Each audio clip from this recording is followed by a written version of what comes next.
My name's Alice, and I'm 26 years old. I'm married to my husband, Rob, who is 4 years older than me. We fell in love at the office where he was my superior in the sales department. He pursued me with unwavering determination. At the time, I was only 24 and felt that marriage was too soon, but he was incredibly passionate, saying things like, "Please just become my wife for now. We can figure out the rest together. I'll make you absolutely happy. No other man in the world wants to make you happier than I do." In the end, his fervor won me over, and I saw in him a man who would take care of me for life. So, I decided to accept his proposal. A year after he began courting me, we got married.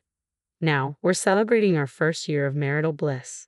Since it was a workplace romance, it felt a bit awkward, so I decided to change jobs. I'm considering taking a part-time job at a bakery. "That's a good idea," Rob said. "You can also take some cooking classes and enjoy a leisurely life." The truth is, his family is quite affluent. Incredibly, his father bought us an apartment when we got married. I feel a bit guilty about it. "It's okay," Rob reassured me. "Let's take advantage of what our parents can provide. All you have to do is be a good daughter-in-law." Okay, I guess. I've done my best to be a good daughter-in-law, like visiting my in-laws with gifts. "We're just happy that a beautiful girl like Alice has become our daughter-in-law," they said. "That's right," Rob's mother added. "He's a bit of a handful, isn't he? Please take good care of him." "Sure," I replied. They are very kind-hearted in-laws. Of course, my parents are also pleased with this marriage. They warmly welcomed Rob, who is well-educated and on a fast track in his career. "When are you planning on having children?" my mother asked. "It's easier if you start raising them early." "Well, we're thinking about it. It's better to have them sooner rather than later. Raising kids requires a lot of energy." "Well, it's not like I want to go out and party anymore. I guess I'll try to be a good mom." It's nice to be able to talk so candidly with my own mother. I started thinking that it might be better to have children sooner rather than later. In this way, everyone in our family was blessing our marriage, except one person. My older sister, Susan, is not happy about our marriage. She's 6 years older than me, at 32. She has been a white-collar worker for 14 years since graduating high school but has never had a boyfriend. She has always seen me as her adversary since we were little, and it was always a bit scary. I have memories of my sister bullying me ever since I was a toddler. Even as I grew up and became aware of her animosity, her bullying was insidious. She would tear up my notebooks and hide my pencil case, petty pranks that really irked me. The worst was when she'd take the diary I kept hidden in my desk, show it to our parents, and laugh. Though I wasn't writing anything strange, it was still very discomforting. It seemed she didn't like that our parents were fond of me. There was another deciding factor: our looks. To put it modestly, I was born with a well-arranged face that took the best features from both my parents. My sister, on the other hand, didn't look anything like me. She had a plain face, curly hair, and impure skin. It seemed she had a complex about her looks, but I was at a loss about what to do with her antagonistic feelings toward me. Even though I was cute, I wasn't at the level of a model or an actress, just an ordinary level of attractiveness. I always thought that instead of being jealous and mean to me, she should have been trying to make herself prettier. However, she seemed to be feeling her complex deep inside. After graduating from high school, she started working right away and saved up money. Just before turning 20, she underwent plastic surgery. At the time, I was only 14, and I was shocked to see my sister come home with a blue bruise on her face. I thought she had been violently assaulted, but apparently she had undergone plastic surgery on her eyes, nose, lips, and entire facial contour all at once. After a while, when the swelling and bruises subsided, my sister looked like a different person. She still had the look of someone who had plastic surgery, but she was prettier than before. Above all, I thought it was okay as long as she was satisfied. At that time, I believed that since her face had become beautiful, her heart should also become a little more beautiful. Even though we were not very close as sisters, I hoped this change would improve our relationship. When I announced that I was getting married, my sister made a sarcastic remark. "Hi, you're already getting married. Aren't you a fool for selling yourself short?"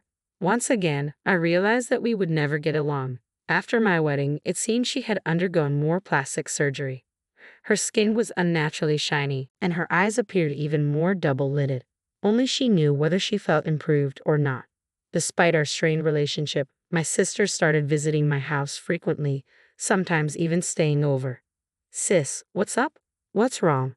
Because you got married first, Mom has been nagging me about finding a partner. I'm just waiting for the right one.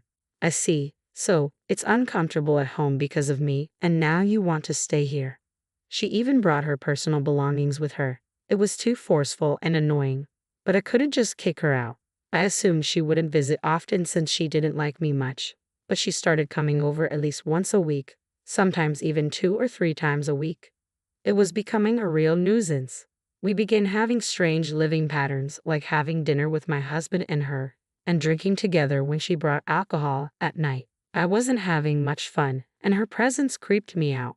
But for some reason, my husband Rob didn't seem to mind and always welcomed her. I finally asked him, "Hey, aren't you bothered when my sister comes over?" "Nah, not at all. She's a great gal, always bringing little gifts and stuff. The other day when she stayed over, we even went to the train station together. She's really something, isn't she? And boy, she's quite the looker from the side." Side profile: she's had work done, you know. She never brings me any gifts. So many things didn't add up, but seeing him so chummy with her, I couldn't say a word. I tried giving off the "please don't come over anymore" vibe, but my sister didn't catch on. Days went on like this until one day, my husband dropped a bombshell. "Listen, I'm sorry. I'm leaving you, Alice. Susan is pregnant." I couldn't believe my ears. "Say what?" "It's a long story," Rob said, "but I just met with her. She's already 10 weeks along." She even showed me the ultrasound picture. My head was spinning. Ultrasounds out of the blue. I couldn't wrap my head around what was happening. What the heck is going on? Just as I was about to give my husband a piece of my mind, the doorbell rang. My sister was standing at the entrance of our apartment building. I buzzed her in and invited her inside. It was about time I got an explanation for all this madness. "Oh, Alice," Susan said as she entered. "I know this isn't ideal, but you'll still congratulate me, right?" She pulled out an ultrasound picture from her wallet with a smug look on her face. "Are you out of your mind?" I snapped. "Out of my mind or not, you should face reality. Rob is the father. We've been in love, you see." My husband looked uncomfortable, but his affections were clearly now with my sister. "I'm sorry, Alice, but you're still young. You can start over. Now that things are this way with Susan, I gotta step up to the plate and make her happy." "No man alive wants to make her happier than I do," he said, echoing the same line he used when he proposed to me. It seemed he was completely drunk on himself and his forbidden affair, blinded by my sister's pregnancy. Stupid man, I screamed inside my head. My sister was still wearing that smug look on her face. She walked into the room and stood next to my husband like she owned the place. "Rob, let's get on with it," she said. "You know your sister will do the right thing and step aside for her big sis." So many emotions were welling up inside me. My sister had always been the sneaky kind, doing all sorts of nasty things behind my back. This, however, was the ultimate betrayal. When she heard I was getting married, she laughed it off. And now, to add insult to injury, she's taken my husband. At that moment, my feelings for my despicable sister and the man standing next to her turned ice cold. But I thought to myself, I'm not going to let them have their way. There's no way I'm getting divorced. No way, no how, over my dead body. "What?" my husband exclaimed. "Why not? What about the baby your sister is carrying?" I couldn't care less. The very idea of you two being involved makes my skin crawl.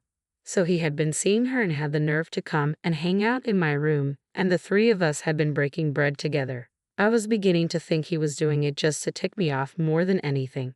I didn't budge an inch. "I won't give you what you want. I don't love him anymore, so he's all yours, but no divorce. Go ahead and have your little love child." "Excuse me," my sister shot back. "You say that to your own sister. You're one to talk, doing this to your own sister. Just pack up and leave. This apartment was bought by Rob's parents, so I have a right to stay. I don't know what planet you're on. You're just the other woman who happens to be pregnant with my husband's child. I'm the one legally married to him. There's no way I'm leaving." "Don't you talk back to me," my sister screamed, her face red with anger. Maybe she thought she'd win if she got pregnant. Well, she's got another thing coming. I glared at her. "If you keep pushing, I've got a few tricks up my sleeve." Seeing me stand up to her for the first time, my sister looked a bit shaken and said, "Fine. Anyway, Rob will be mine. Keep on struggling. It's pathetic." She stormed off. What a piece of work. I made up my mind not to consider her my sister anymore. Ignoring my husband, I went to the bedroom. He mumbled something outside the door, but I pretended not to hear him and continued giving him the cold shoulder until he gave up and slept on the couch. The next day, I took action. I went to my in-laws to spill the beans, figuring I needed to make the first move before Rob did anything. They were shocked and apologized for their son's behavior. That darn fool. No way in heck we're accepting this. That woman's outrageous too. Oh, sorry, she's your sister, Alice. No, I've decided to cut ties with her. I can't believe she's pregnant with my husband's child. Exactly. We're on your side, Alice. Let us know if you need a lawyer. Thank you. I don't plan to divorce him for the time being. There's no need to give them what they want. Is that okay with you? Absolutely. We're here to clean up our stupid son's mess. I thanked them and left. Next, I went to my parents. I thought my sister might have talked to them, but it seems she didn't have the guts to tell them yet. What? What on earth is she thinking? Gives me a headache. What are you gonna do now? You should come back home. No need to be with that man. Yeah, that's what I'll do. I decided to leave the apartment and go back to my folks. There was no way I was living with that man. He was probably sneaking around with my sister and treating me like a third wheel. I thought to myself that I should play my cards right. My sister didn't come back to her parents when she realized I wasn't returning to the apartment. We essentially swapped houses, but I guess it's fair to say I came out on top for now. I managed to move my stuff out of the condo with the help of my parents, and it seems my sister moved in as soon as I moved out. When I reported this to my in-laws, they were livid. No way we're okay with this. And who do you think put up the money? They went ahead, changed the name on the deed, and just sold the condo. I had to chuckle when I heard about it. My sister and her now husband looked none too pleased as they moved out and rented an apartment.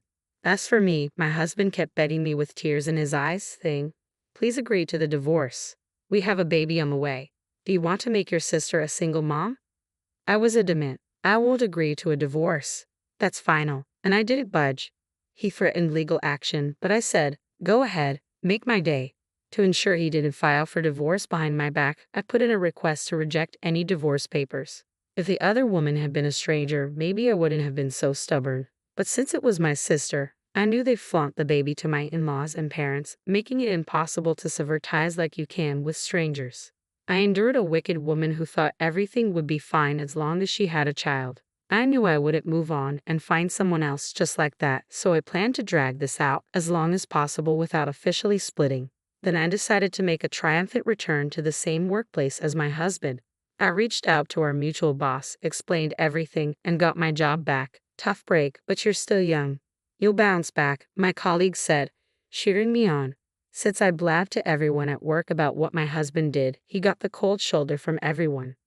Dude, that's messed up, getting your sister-in-law pregnant. That's some next-level creepiness, they said, and he ended up quitting because everyone was giving him the stink eye. Serves him right. 9 months later, my sister had her baby. Neither set of parents acknowledged her giving birth. My good-for-nothing husband, who painted himself into a corner, told me about it. "It's a boy," he said. "Oh, really? Given all the plastic surgery she's had, I bet he doesn't look like her, huh?" I replied with a bit of sass.